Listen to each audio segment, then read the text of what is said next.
Ladies and gentlemen, thank you very much.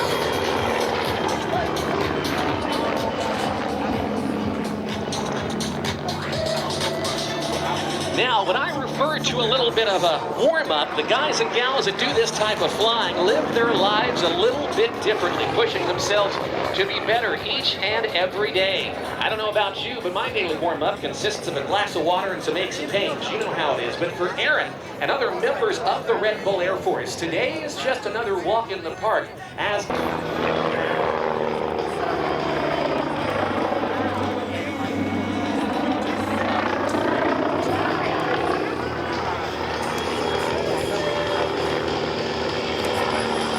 Fitzgerald got his start in flight at a very young age. He grew up in Washington State. He'd watch the fire bombers launch and take on the forest fires near his childhood home. He enlisted in the United States Army as a paratrooper, serving with the 82nd Airborne. And when he retired, put that GI Bill to work and has accumulated more than 10,000 hours of flight time. He's flown everything from Black Hawks to Stearman biplanes. He is one of the nation's most accomplished helicopter pilots.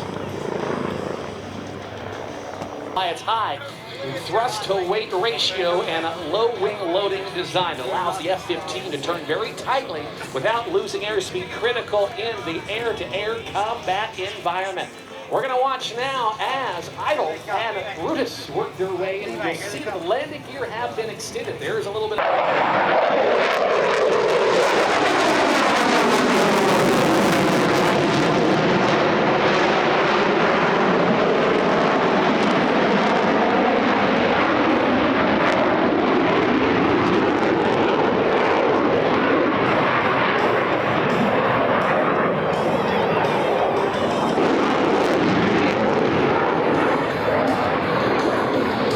pretty cool thing to see as always.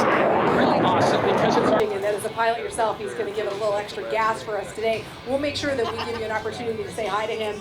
He is in trail today. Here comes Idle again in lead as they reposition and come right down the flight line.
Go back up to see if you can have it.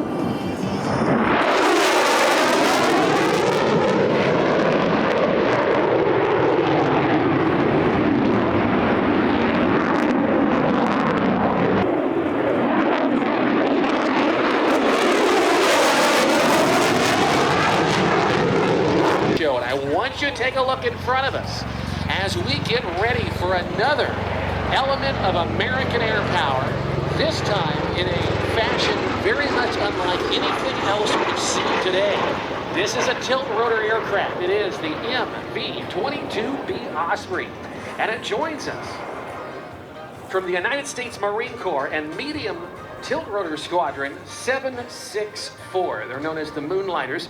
They're operated out of Marine Corps Air Station Miramar in San Diego, California. Since they're on the wingtips, and they house the twin Rolls-Royce Liberty engines that make it possible. We're going to take a look now to the right as the crew from the Moonlighters and Marine Corps Air Station Miramar approach for their first pass. Ladies and gentlemen, presenting the V22 Osprey.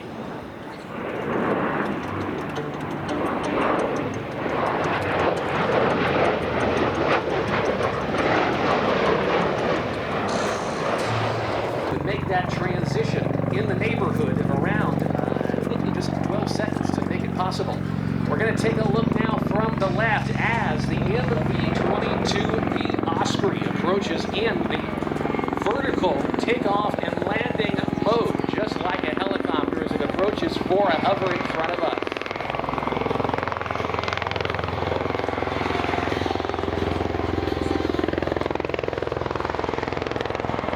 The controls are now very similar to that of a conventional helicopter, and if you watch closely, you can even see the pitch of those prop rotors change as the attitude of the aircraft changes. The flight control computers make it happen. The rotor wash being generated by those prop rotors are significant. The downwash directly underneath that is comparable to perhaps a Category 2 hurricane. The primary mission of the V22 Osprey is for assault support, transporting Marines well above potential threats from a ship or from shore to a landing zone some hundreds of miles away. It can then convert into airplane mode and get out of Dodge just in a matter of minutes.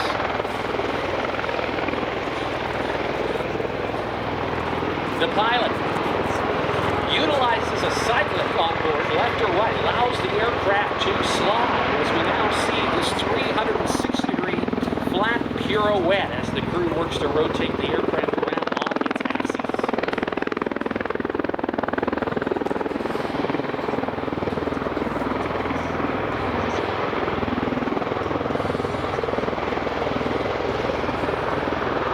And there's the bow, ladies and gentlemen. Let's give the Osprey crew a very big wave and a nice round of applause.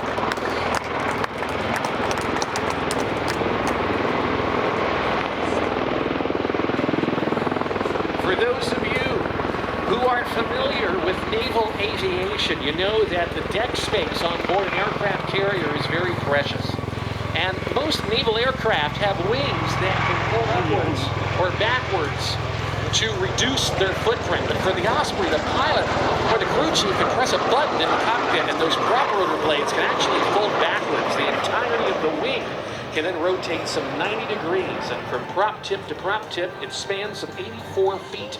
But after folding, it only takes up 28 feet of deck space, making room for everyone else.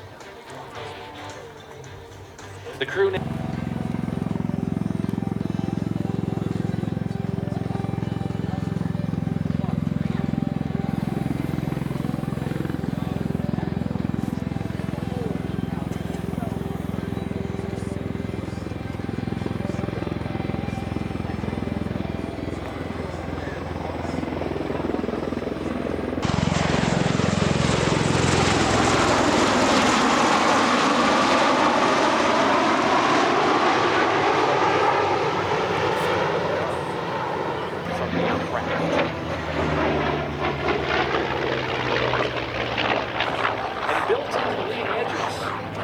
the wings are the intake slots. They're meant to cool the oil cooler and the supercharger, and forced air at high speed gave it a distinctive wailing sound, especially in a dive. The Black Sheep Squadron in World War II becoming synonymous with Navy excellence and Marine Corps aviation, in particular in the Pacific Theater of Operations.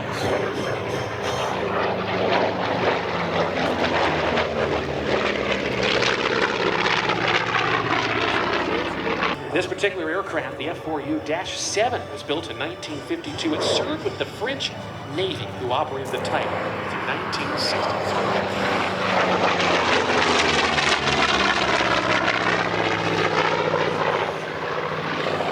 A tremendous bottom-up pass, giving you a great look at that inverted gull wing design. How about we put our hands together for Doug Griffin and the Chance Vaught F4U Corsair.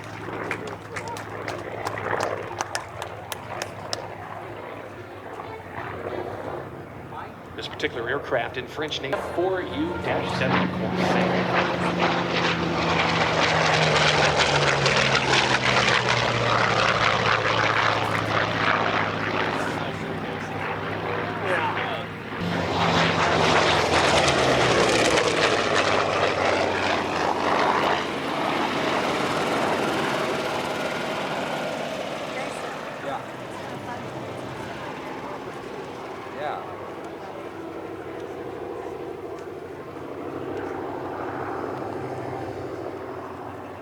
He will set up for his recovery. Nation's history. The motto for a lot of organizations, like the Erickson Collection, is keep flying. And the ability for these airplanes to enjoy in the way that they know best, and that's to fly. In just a moment, as the Corsair attacks F-32, recognizing that of Navy Squadron, Fighter Squadron 32, the Swordsman. That, again, checking out on all of these streaming services.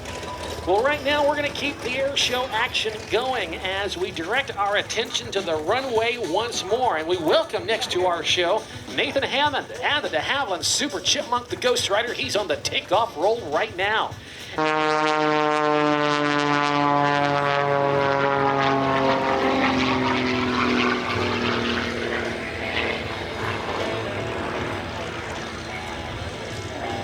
Ladies and gentlemen, Ghostwriter Air Shows is proud to present Nathan Hammond and the de Havilland Super Chipmunk.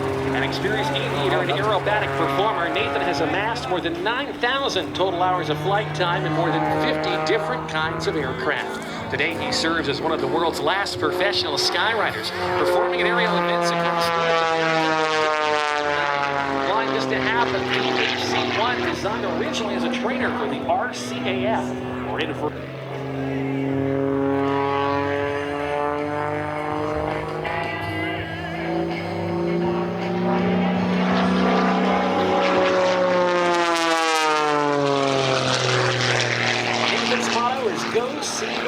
Especially growing up in an aviation family with experience flying aircraft ranging from World War I biplanes to corporate business jets, right into the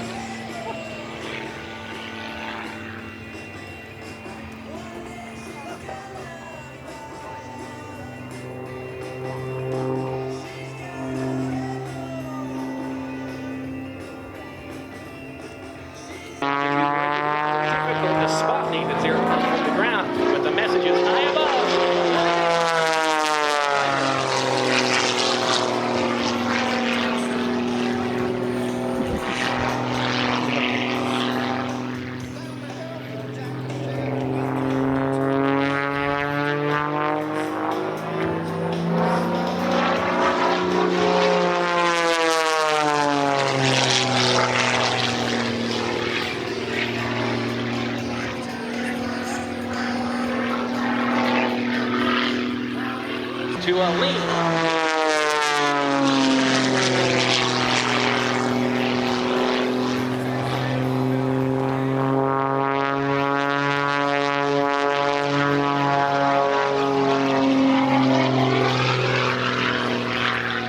Nathan encourages you to join the International Aerobatic Club at IAC.org to connect with fellow aerobatic pilots.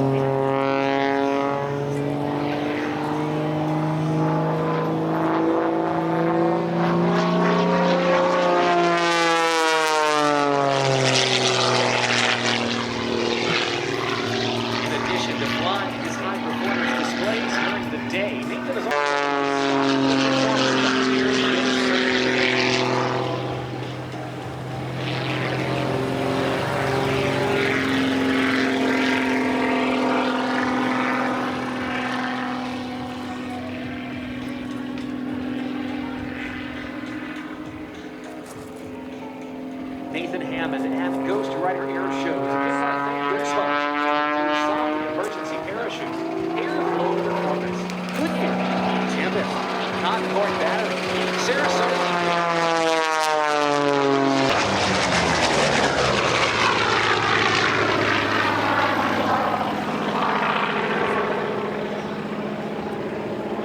The Bearcat.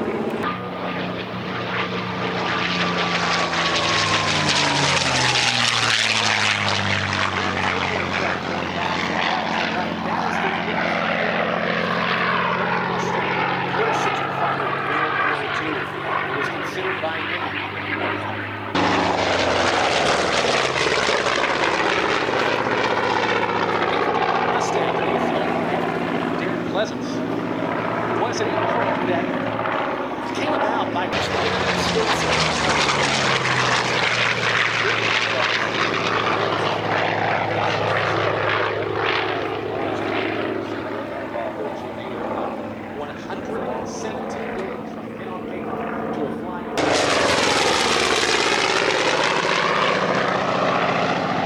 operating in the Korean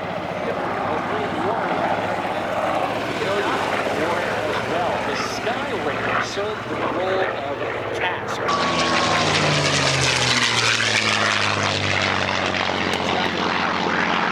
What's really extraordinary about this EM is that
the sky, the North American Mustang.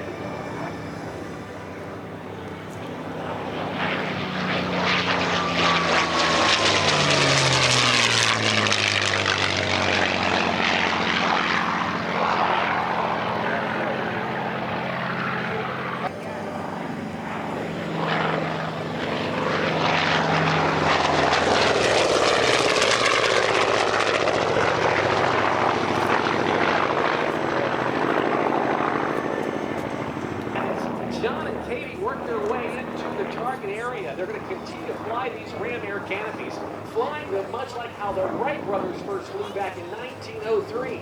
The ground is a great reflector of sound as well. Let's make some noise and get our jumpers in right on target.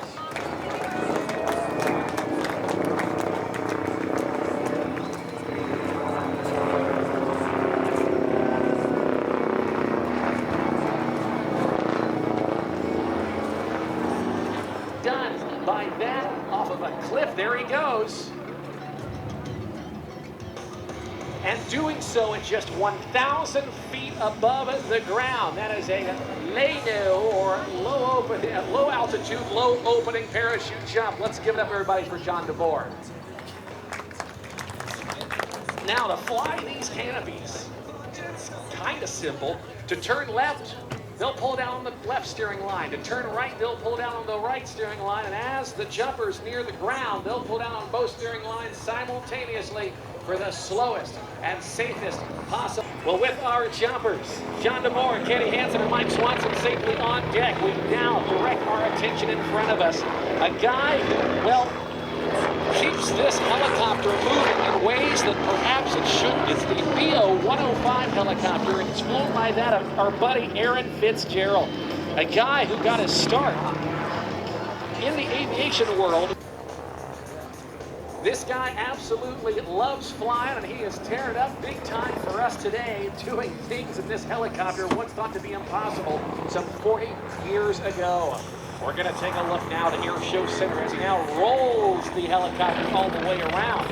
And it's all made possible by the design of this Bokov helicopter. It's built as a utility helicopter, seen quite prevalently in Europe, mostly for medevac operations and some light military work for the German Army.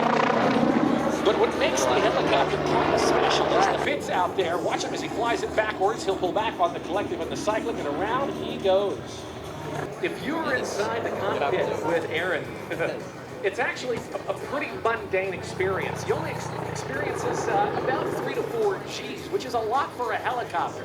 And only for very brief moments, but it looks like, as he works the collective and the cyclic and the pedals down for his anti-torque rotor there on the tail, it kind of looks like he's doing something similar to riding a unicycle. His hands and feet stay very busy, keeping precise control of this helicopter in all 3 dimensions. Let's put our hands together for Aaron Fitzgerald.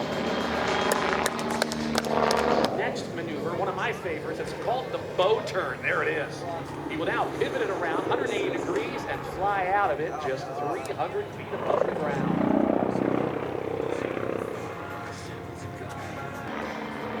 Fitz likes to call it blade slap. That's what he likes to term it as. There's another rotation figure. This is I don't hear anything.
by the 4 Diamond pilots as they execute a maneuver performed by no other jet demonstration team in the world today. From the left, the Diamond Dirty Loop.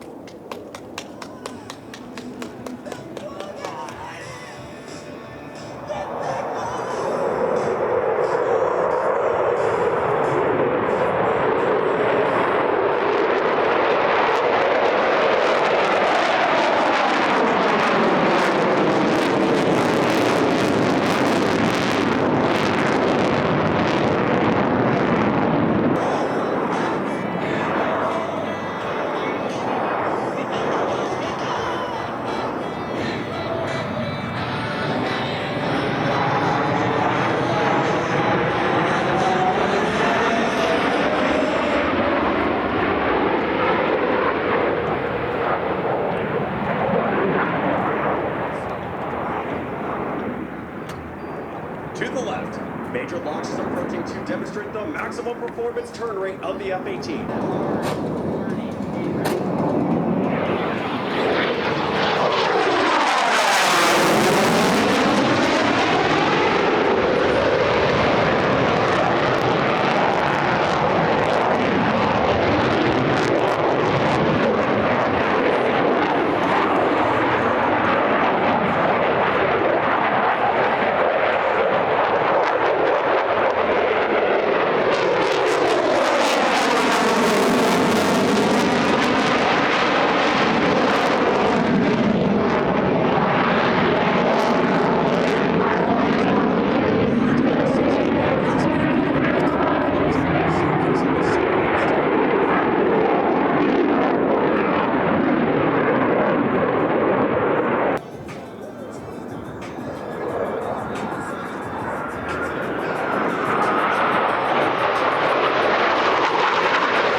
left. Captain Brian calls for another formation change.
Ladies and gentlemen, the Blue Angel.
will rendezvous through a looping maneuver. From the left, at 450 miles per hour, the Blue Angel fleur-de-lis. Let's listen in.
Watching your footsteps start, so love me for right now before you leave me. Oh, I'm so used to getting damaged, and you know I hate this part.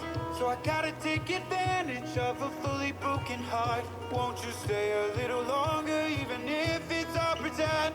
And maybe by the morning I'll be ready for the end.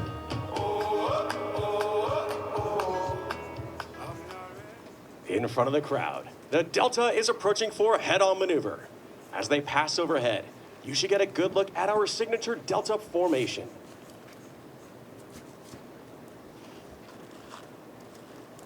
Now, directly before you, the 2026 Blue Angels.